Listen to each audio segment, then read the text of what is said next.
Entonces, preguntas sencillas, siempre los pretest son preguntas sencillas, ya en el post-test vienen las preguntas más difíciles, lo que hemos hablado ahora. Entonces, actúan en la porción 30S con alta actividad contra gran negativos. Entonces, esos son los que tienen alta actividad, o sea, en realidad la actividad fundamental es contra gran negativos, aminoglucósidos. Una característica de aminoglucósidos en esta porción 30S es que son bactericidas. Y además de eso, tiene actividad contra gran positivos, pero limitado fundamentalmente a quiénes: a Staphylococcus aureus, Staphylococcus epidermidis y Enterococo. ¿Y por qué es importante esto? Porque hay una indicación de aminoglucósidos que no debemos olvidar, que es endocarditis. ¿Por qué son útiles en endocarditis? Porque tiene actividad importante contra Staphylococcus, incluso meticilino resistente, contra Staphylococcus epidermidis y contra Enterococo, incluso vancomicino resistente. Pero no se suele dar solo, sino se suele dar asociado a un beta-lactámico. Entonces, beta-lactámico más aminoglucósido. Como ustedes ven, generalmente la monoterapia de aminoglucósidos casi no existe hoy en día, salvo espectinomicina, ya no, la mayor parte de ellos se utilizan asociados a beta-lactámicos para el manejo de pseudomonas o algunas infecciones como estas. Actúan en la porción 30S con alta actividad contra atípicos como clamidias, ¿no es cierto? Entonces, alta actividad contra atípicos, ¿no? Pero en la porción 30S, entonces ese es tetra, porque también contra clamidias podría ser macrólidos, pero es en la porción 50S. ¿Ok? Entonces, tener en cuenta alta actividad sobre clamidias. Sin embargo, para clamidias, ¿quién es primera elección?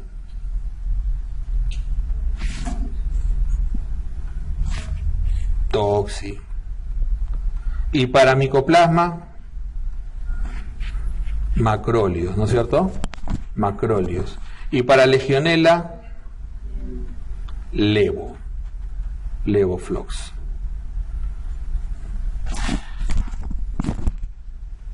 Dentro de los efectos adversos serios están la ototoxicidad y el bloqueo neuromuscular.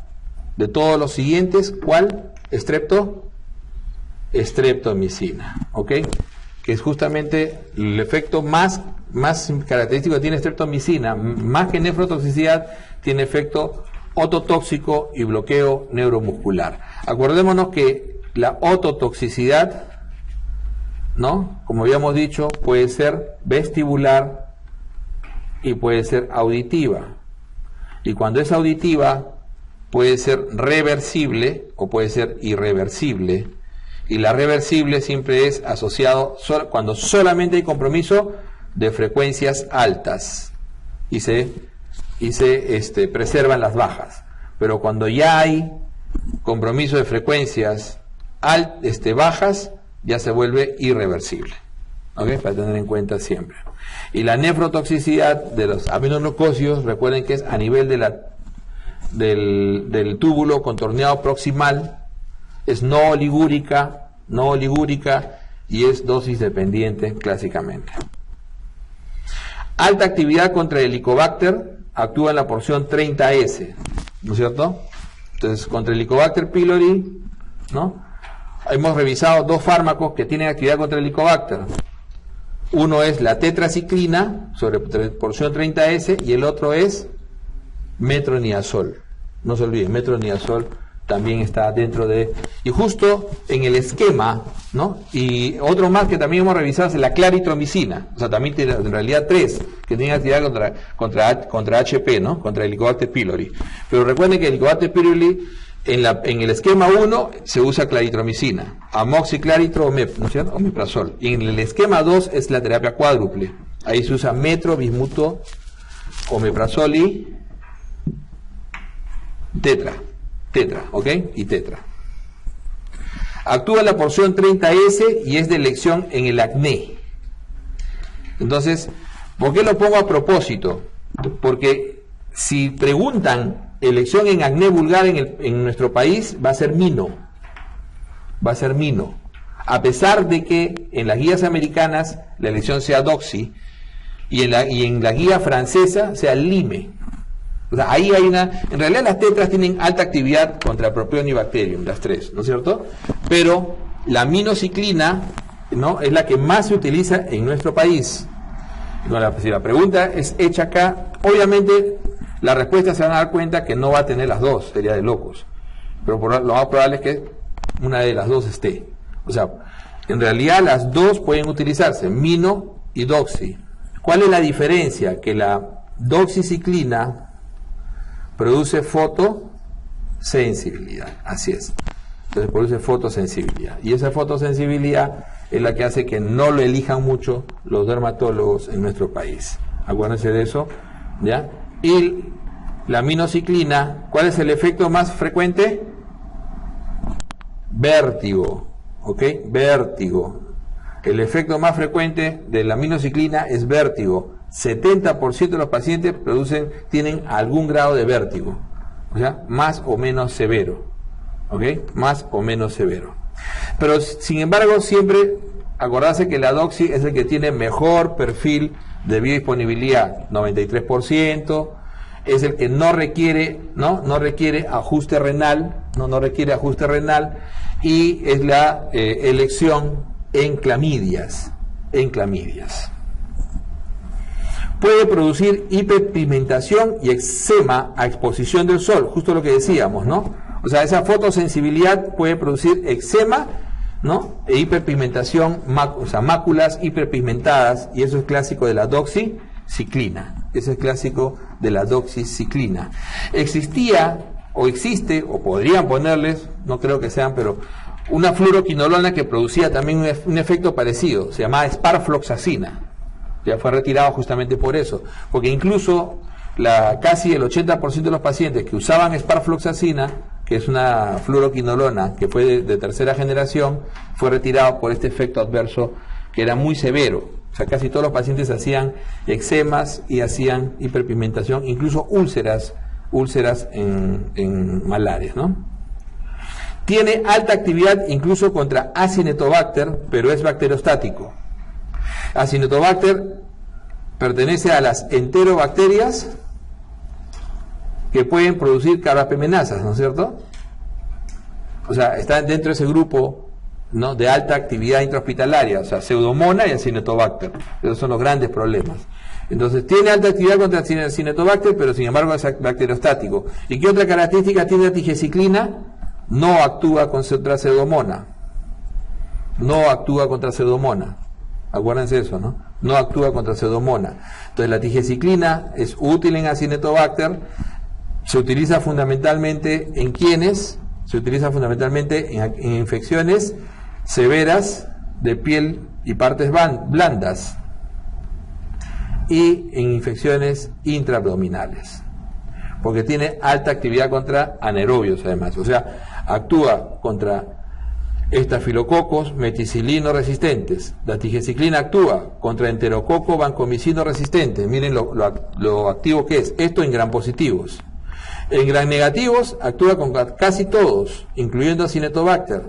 Solo falla ¿con quién? Con Pseudomonas. Y además de eso, la tigeciclina actúa contra anaerobios. Entonces, como ven ustedes, tiene una alta actividad, pues por eso que en infecciones severas puede ser utilizado, pero falla con Pseudomonas, y la otra falla que tiene es que es bacteriostático. Alta actividad contra salmonelas y actúa en la porción 50S. Entonces tiene alta actividad en salmonelas y actúa en la porción 50S, cloranfenicol. Sin embargo, el cloranfenicol es un medicamento que se sigue preguntando, pero ya no tiene utilidad clínica hoy en día, ¿no? Todavía se usa como alternativa, fundamentalmente, en especial en bartonellosis, ¿ok? Fundamentalmente en bartonellosis. Y el efecto clásico que uno tiene que tener en cuenta es la posibilidad de anemia plásica, que acordémonos que la anemia aplásica del cloranfenicol puede ser dependiente de la dosis, reversible, ¿ok? Eso se ha preguntado alguna vez. Y si es idiosincrático, irreversible. ¿Ok? Irreversible. O sea, si es dependiente de la dosis, es reversible. Y si es independiente de la dosis, idiosincrático, irreversible la anemia plásica. Está indicado en la fase aguda de bartonellosis y es bacteriostático, justo nuevamente CAF, cloranfenicol, ¿no? Paciente que sufrió cuadro febril prolongado, ¿no?, con cefalea y hepatomegalia, recibe en su posta un antibiótico en cápsulas a dosis de 3 gramos diarios y cede el cuadro. O sea, este paciente hizo un cuadro típico de una fiebre entérica, ¿no es cierto? O sea, fiebre, cuadro febril, prolongado, cefalea y hepatomegalia. Recibe cápsulas de dosis a dosis de 3 gramos diarios. ¿Quién puede dar en esa dosis? Eso es cloranfenicol, ¿no? O sea, 50 miligramos por kilo de peso era la dosis clásica, máximo 3 gramos, ¿no? 50 miligramos por kilo de peso era la dosis clásica, que se bajaba a 35 cuando el paciente caía la fiebre, que generalmente la lisis ocurría entre el 5º y 7º día. Ese era lo clásico de cloranfenicol. Y cede el cuadro, entonces cede el cuadro teniendo que tomar 3 semanas, ¿no? Porque es 21 días el tratamiento. Esa es la otra ventaja de Cipro, que lo reemplaza hoy en día. Cipro es 7 días nada más, mientras que el cloranfenicol era 21 días de tratamiento. 21 días. Un mes después, el paciente sufre disnea, palidez severa, anemia, además de gingivorragia. O sea, y la complicación más probable es que esté haciendo una anemia aplásica, ¿no? Más que, si lo ha hecho un mes después, esto es más dependiente de la dosis, eso es tratamiento completo. Generalmente el paciente que lo hace idiosincrático lo hace durante el tratamiento, en forma rápida. De esos son idiosincráticos. O sea, este paciente hizo anemia plástica, pero tiene la posibilidad de revertir, porque cuando es dependiente de la dosis es reversible. Actúa la unidad 50S y son de elección en neumonía comunitaria. O sea, la neumonía comunitaria, ¿no? Acuérdense que en la NAC, que no tiene, sin factores de riesgo y que no han utilizado antibióticos los últimos 90 días, esos se usan macrólidos solos, de preferencia acitro, ¿ok? Pero cuando tiene algún factor de riesgo, cuando tiene o ha utilizado antibióticos los últimos 90 días, este macrólido, que puede ser el acitro, se le tiene que sumar un beta-lactámico. O la alternativa es una fluoroquinolona respiratoria sola. Esa es la alternativa. Entonces eso ya lo vamos a ver en los esquemas, pero esos son los esquemas de neumonía clásicos. O sea, el esquema clásico de neumonía no tiene factores de riesgo, el paciente no tiene un CURP alto, no se va a hospitalizar, no tiene no ha utilizado antibióticos los últimos 90 días, monoterapia con macróleo, acitro o claritro, ¿ok? Tiene algún factor de riesgo o utilizó, entonces tiene que ser el mismo macróleo, hay que mantenerlo porque hay que cubrir atípicos, más beta-lactámico, que puede ser amoxisola, incluso hasta ceftriaxona cuando lo hospitalizan, o monoterapia con fluoroquinolona respiratoria. Antibiótico de gran actividad anaerobia, bacteriostático, indicado en absceso pulmonar. Su mecanismo de acción es esa es la clindamicina, ¿cierto? Esa es la clindamicina, que es un bacteriostático de alta actividad antianaerobia y que justamente es de elección en absceso pulmonar por 6 semanas como mínimo, ¿ok? Y actúa sobre la porción 50S. ¿Cuál es el efecto más característico de clindamicina? Diarrea por antibióticos, 30%. Y la complicación de esto es colitis pseudomembranosa. Una complicación frecuente del antianaerobio bacteriostático que produce infección oportunista de anaerobio es la diarrea por Clostridium difficile. Esta diarrea por Clostridium usualmente se va a verificar por la presencia de toxina para Clostridium en heces, toxina en heces positivo, y con una reacción inflamatoria negativa, ¿ok? ¿Cuál es el tratamiento de elección? Metronidazol.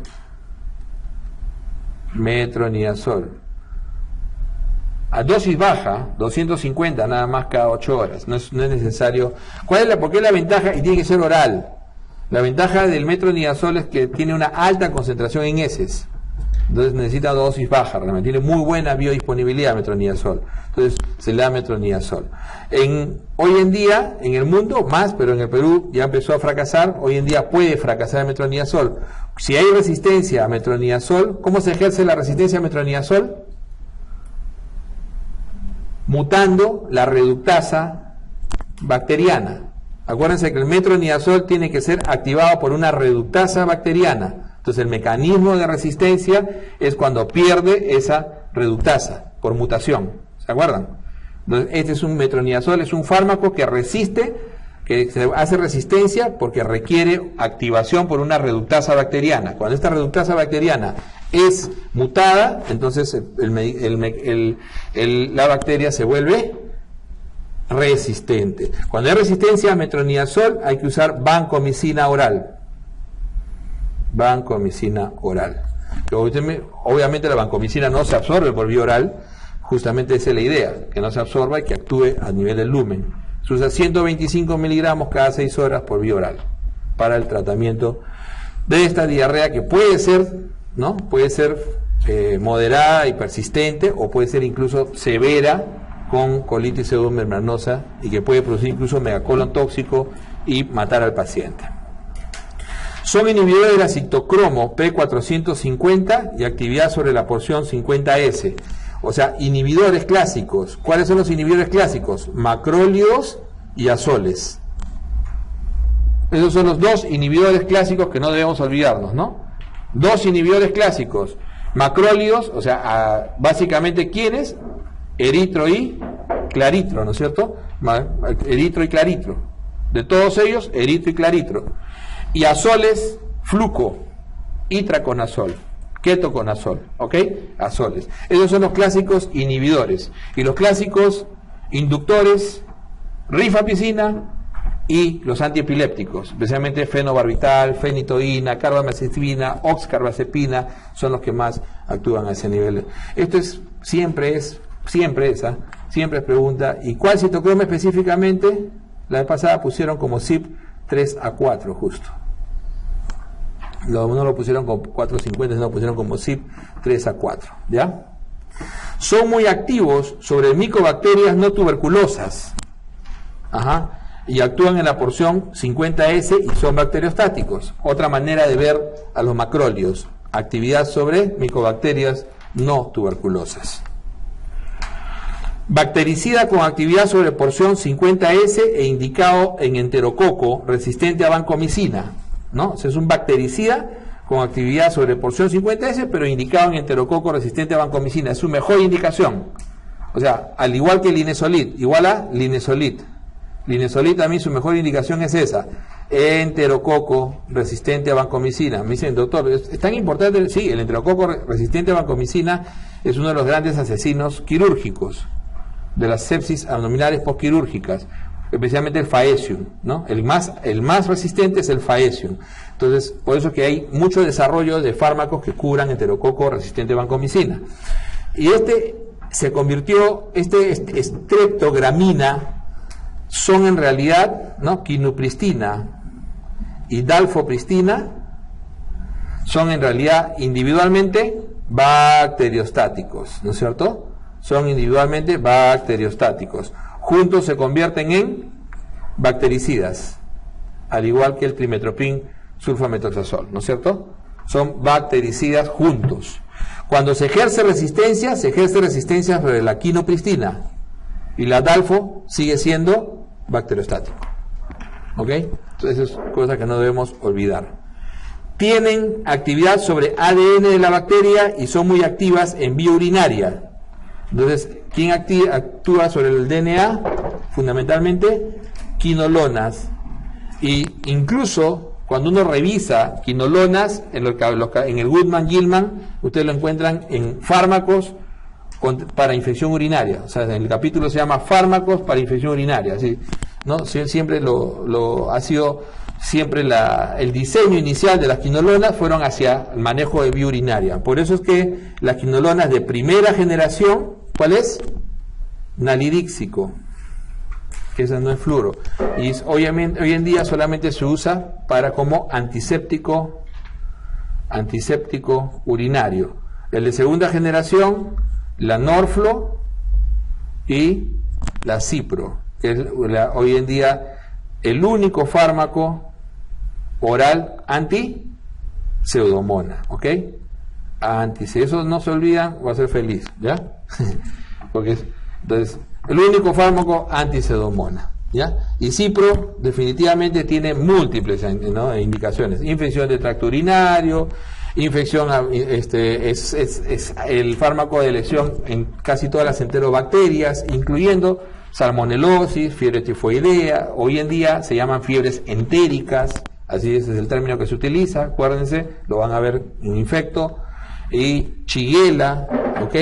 Prostatitis, orcoepidemitis, que ¿no?, tiene una excelente penetración a esos niveles. En tercera generación está Levo. ¿De dónde viene la Levo? Viene de la Oflo. Oflo que nunca tuvimos en el país, se usó en otras partes, pero en el país casi no usamos. Y viene ahí la Levo. ¿Y la Levo qué característica tiene? Es una quinolona, fluoroquinolona respiratoria. Pero tiene algo característico, hemos visto hoy día. Es la primera elección en ¿qué? Legionela. Y dicen, pero tan importante, sí. Hay reportes ya en el Perú de que Legionela es uno de los atípicos más activos que hay en el país, ¿ok? Y en todo el mundo ha cambiado mucho ese espectro, ¿eh? O sea, ya es el número 3 de los atípicos, ¿no? Ha superado a otros, o sea, está siempre Mycoplasma arriba, Clamidia pneumoniae y Legionela, ¿ok? Entonces siempre hay que tener en cuenta esos para hablar de atípicos. Y en cuarto lugar, ya está, ¿por qué hay un cuarto? O sea, este es baja actividad, pero todavía actividad contra E. coli. Este tiene alta actividad contra enterobacterias. Este le suma gram positivos, como ¿quién? Neumococo, ¿no? Le suma gram positivos. Y este le suma ¿qué? La cuarta generación, anaerobios. Y este es moxifloxacino. Neumonía del anciano, una cefalosporina respiratoria, y además de eso también tiene actividad micobacterial, se utiliza también como antimicobacterial. Ya lo vamos a revisar más en neumo, esto en extenso. Está indicado en fiebre tifoidea y actúa sobre la topoisomerasas 2, la ciprofloxacina. Útil en infecciones anaeróbicas, abdominales y en absceso amebiano. Entonces el metronidazol. El metronidazol, que produce la ruptura, ¿no?, a nivel del DNA en la bacteria, y que necesita una reductasa para ser activada. Eso siempre, y este es el nivel a que se ejerce la resistencia en esa reductasa. El metronidazol es antianaerobio, pero también es antimamebiano. ¿Y de elección en quién? Giardia lamblia. No olvidarse nunca. En ITS, fundamentalmente EPI, vaginosis hoy en día, Garnerella, ¿no? Importantísimo el manejo de metronidazol. Características farmacocinéticas de metronidazol, ¿no? ¿Y pasa la barrera hematocefálica? Sí, muy bien. Concentra muy bien, entra muy bien al sistema nervioso central. Es una característica. Y otra característica, ¿no?, que podían preguntarnos alguna vez es: pinta la orina pardo rojizo, o sea, produce una coloración pardo rojiza de la orina, no olvidarse. Inhibe la síntesis del ácido micólico, H, ¿no es cierto? La isoniazida, que es el único que, además de usarse para tratamiento, se utiliza para profilaxia. Tiene actividad, al igual que la rinfa, son los dos que tienen actividad intra y extracelular, mientras que la piracinamida solamente intracelular. Y estos tres, piracinamida, rifampicina e isoniazida, estos tres son los bactericidas. Bacteriostático es etambutol. Ok.